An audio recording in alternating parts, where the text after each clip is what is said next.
tranquil and calm. Greens, bushes, trees of palm, Swaying its way, like music, letting one go with me. a land truly lavished, Grown, nurtured, and cherished. no wonder why all agree this is God's own country.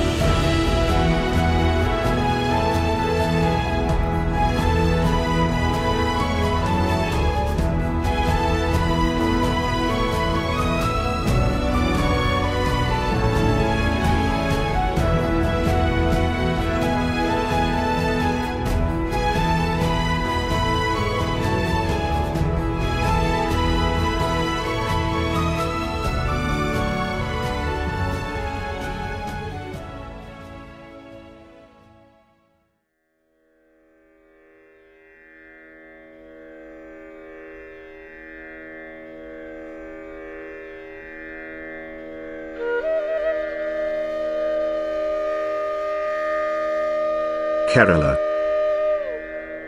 Famously known as the land of coconuts. It is one of the Indian states, located on the Malabar coast in southwest part of India.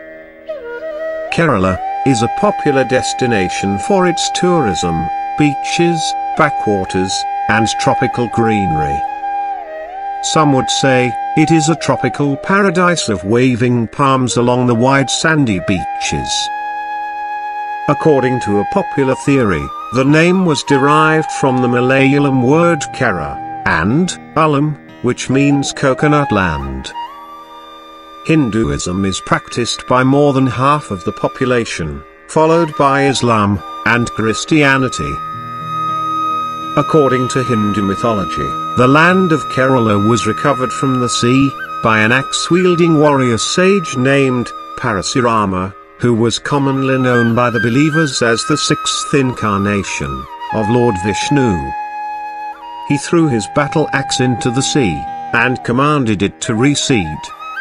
The sea obeyed, and a land emerged from the sea water, to reveal a land, known as Kerala, God's own country. Bounded by the Indian Ocean and the Arabian Sea, Malabar coast was undoubtedly a strategic location for traders, especially among the Arabs. The arrival of Islam started when Arab traders came as early as the 5th century. They brought Islamic teachings to the Indians, resulting in peaceful gradual conversions from Hindu to Islam. However, only the lower class people such as fishermen and farmers accepted and embraced Islam.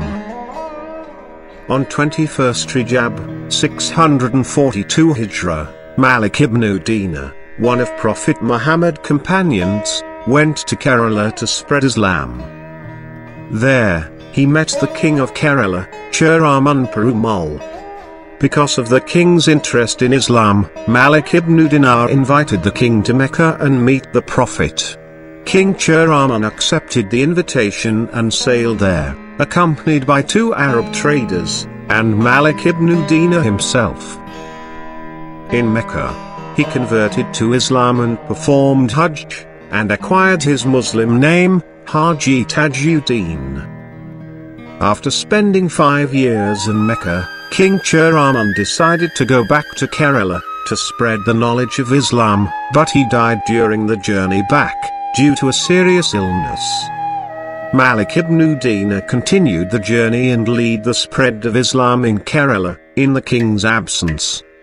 He continued to fulfill the desire of the late king, to build the first Masjid, in India. The architecture of the Masjid was influenced by traditional Hindu temples style. Hence the first masjid was built in India, and it has been named upon him, as Masjid Cheraman Jumak, followed by 23 other masjids in 18 settlements, thus expanding the teachings of Islam throughout the land. During his reign, King Churaman divided the state into a few districts, with Malappuram being one of them, and was governed by Malappuram Paranambi. During the time, the Muslims of Malappuram lived harmoniously with the people of Hindu, under the ruling of the first Paranambi, after the death of Churaman Perumal. A masjid was built on behalf of the Paranambi for the Muslims in a land, known now as Valayangadi, as a gift for their support. They are very grateful for the masjid, as it allows them to live in peace, in the way of Islam. However, the harmony and peace came to an end, when a cruel and greedy Paranambi was chosen to rule. This Paranambi initiated a tax system, in which those who did not pay, can be sold as slaves. The Muslims rebelled against the tax system, enraging the Paranambi. He ordered his army to burn down their belongings, including the masjid. The Muslims then gathered inside the masjid to protect it, and to defend themselves while being surrounded by the army. പള്ളിയിൽ ചെറിയ പള്ളിയാണ്. അതിൽ ആ അവിടെയുള്ള കുറച്ച് വീടുകളുള്ളൂ. അന്ന് കുറച്ച് ആളുകളുണ്ടാവും. അവരെല്ലാവരും ആണും പെണ്ണും മുസ്ലിം എല്ലാ കുട്ടികളും ചെറിയ കുഞ്ഞുകുട്ടികളും എല്ലാം ഒരുമിച്ച് അവിടെ ആ പള്ളിയിൽ അവിടുന്ന് ഭക്ഷണം പാകം ചെയ്യുന്നു. അവിടുന്ന് തന്നെ വരുന്ന വെള്ളം കുടിക്കുന്നു. After many failed negotiations, the Muslims decided to fight back. During the third midnight, the Muslims ambushed the army by sending the first group, and the battle lasted for the whole night. Blood was spilled, screams of agony heard, and corpses piled. Truly a sight one does not want to witness. More than 1,000 men of the Paranambi were killed. Unsatisfied, the Paranambi killed the remaining Muslims and burnt down the masjid. And 44 Muslims attained Shaheed. The harmony was lost, because of this Malappuram war. Many argued that there were only 43 Shuhadas, since one of them was a Hindu.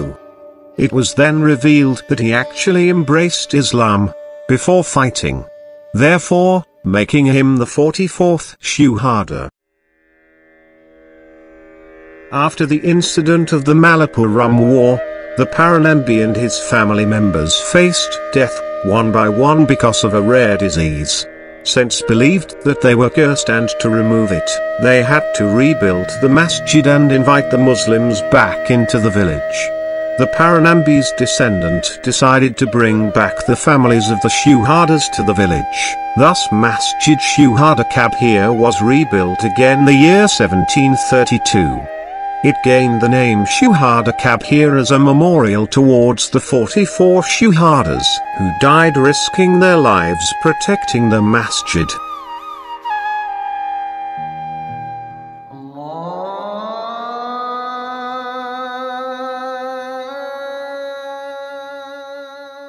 For more than 300 years, Masjid Shuhada KABEER has been a place of worship and Islamic teachings for the Valayangadi villagers. Aside from serving its main purpose as a mosque, it has become a symbol of harmony between the Muslims and the Hindus after the Malappuram war. The masjid was inspired by Kerala vernacular architecture during the time it was built back in the 1700s. During those times, they took inspiration from old temples where it is influenced by the Dravidian and Indian Vedic architectural style. However, as an Islamic dwellings, it incorporated elements and decorations that complement and respect the religion, such floral and fruits ornamentations. Hence, the main features are focused more on the multi-tiered gable roofs, its unique ceiling works, ventilated spaces and complex wooden structures. The spatial organization of the masjid is simple, as it is defined by a rectangular plan consisting of 3 level of floors. The masjid can be accessed from all sides. However, the main entrance is located on the east side of the building, welcomed by a small area called as an antechamber. The masjid is fully decorated with various ornamentations that can be found throughout the masjid. On this floor, the prayer hall is divided into two sections. Rear prayer hall can be function as a lobby, while the main prayer hall only opened to the Jama'ah when it is time for congregational prayer of Solat Fardo. Fully decorated mimbar and mihrab are placed on this area. Ablution area is located right beside the rear prayer hall. The first floor is an extension of the prayer hall, and also function as a classroom for the Hafiz to gain the knowledge of Islam. On the second floor, more spaces for the Jama'ah is built, and it is constructed with complex and unique exposed roof construction responding to Kerala vernacular architecture.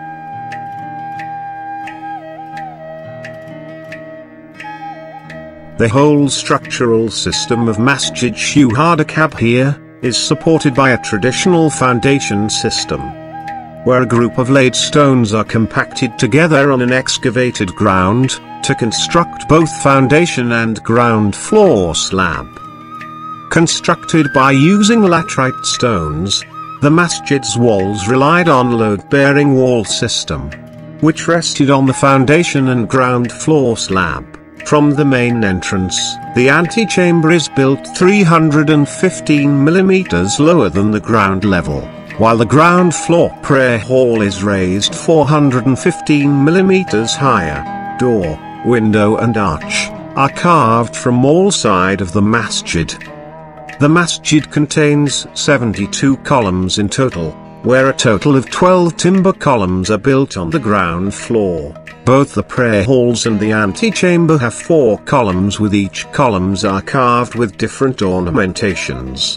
Timber beams are installed with exposed floor joist to transfer the overall loads into the columns without using any nails. The beams were carved with ornamentations, and layered with wood color finishing. Timber planks are arranged on top of the floor joist, and a steep timber staircase is attached, connecting the ground floor to the first floor. A continuation of laterite walls are constructed throughout this floor. A total number of 24 timber columns are placed in a rectangular grid pattern without aligned with any beams or columns underneath. Next, beams and floor joists are attached on top of the columns using complex joinery system. On the second floor, roof structure is constructed using complex and unique joinery system. Timber columns are attached to align with the columns perimeter from the lower floor. First tier beams are placed on top of the columns, followed by a series of second tier beams placed horizontally on top of it. Wall plates are used to connect the first and second tier beams and to hold the rafters in place. 3 supporting columns are slotted in along the horizontal beam to hold the third tier beam. A single timber plank is placed on top of the middle supporting column to hold the ridge of the roof. Ridge is placed along the timber plank, and joints are carved at both ridges and to assemble complex rafters arrangement. Rafters are slotted to the ridge, and are laid to rest on top of both wall plates. The construction of rafters at the joint is more complicated, where thick rafters are laid to rest on the joint first, followed by thin rafters which are slotted in to fill all the gaps. Purlins are slotted into each rafters, and battens are attached on top of it. Another wall plates are attached at the end of the rafters, for the construction of trellis work. Struts are arranged in alignment with the rafters position. A series of wall planks are laid to rest on the struts, and a floral-shaped steel windows are added. The construction of the roof then continues with the lower floor roof, where a series of rafters are attached along the floor joist. Purlins are slotted into every rafters and battens are attached on top of it. The roof construction then continues with the attachment of gable end at the Imam's room and the upper roof. The construction of the roof in the Imam's room is using the same principle as the main roof structure. However, an extension of ridge from the joint is added to construct the gable end. Rafters are placed along the ridge and a fascia board is attached at the end of it. A timber wall full of ornamentation is placed with 4 columns supporting it. Roof tiles are installed, and 6 thazakukadam or pinnacles are attached on top of the ridge to imitate the architectural feature of Kerala vernacular style.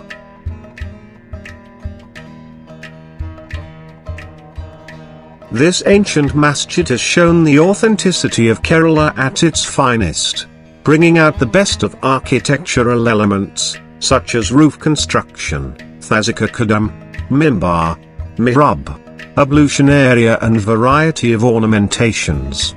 The most significant feature of the masjid is the hybrid of 2-tiered single hit with gable tile roof structure. The roof's gable end has been a symbol of religious harmony between the Islam and the Hindus. This gable was built in the form of a balcony with openings and balustrades, with the support of 4 columns, carved with Kerala archetypal style. It is heavily ornamented with hanging wooden fruit motifs, such as banana heart, lotus, and jackfruits. Each elements of the gable end including rafter, strut, balustrade, and fascia board has been carefully shaped and carved in detail by the Asharis. The thazakukadam is said to be derived from ancient temples, way before minarets and domes were first introduced in the 18th century. The purposes of these pinnacles are for decoration and as insignia for the sacred buildings in Kerala. The thazakukadam is forged and moulded by different goldsmiths, explaining why there are 5 different thazakukadam design, and each one of it was heavily ornamented with different style and motifs. Inside the prayer hall, stands an elegant mimbar constructed completely out of wood. The base is constructed with 5 steps ascending to the platform.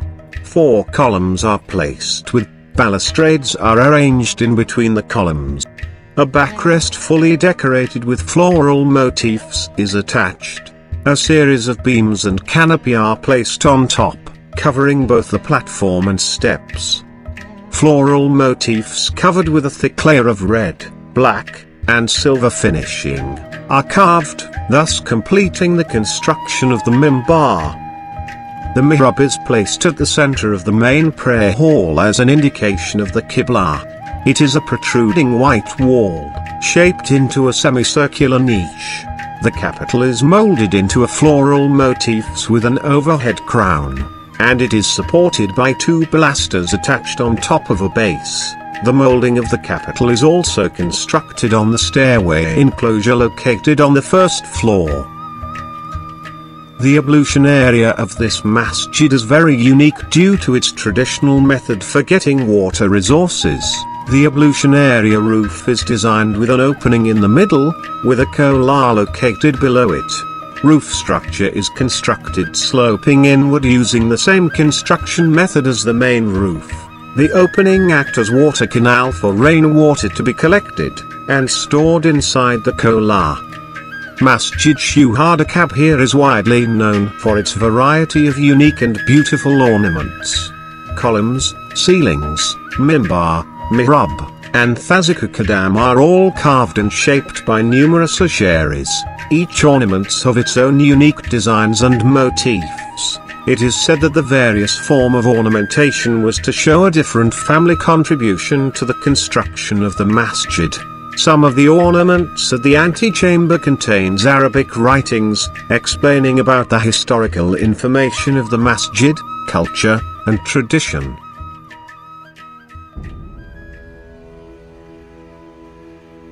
Built during the year 1720, the masjid is given to the Valley Yangadi villagers, as a gift from the Paranambi. However, the masjid was completely destroyed on March 1729 due to the Malappuram War. It was rebuilt again on the same year, and took 3 years to complete.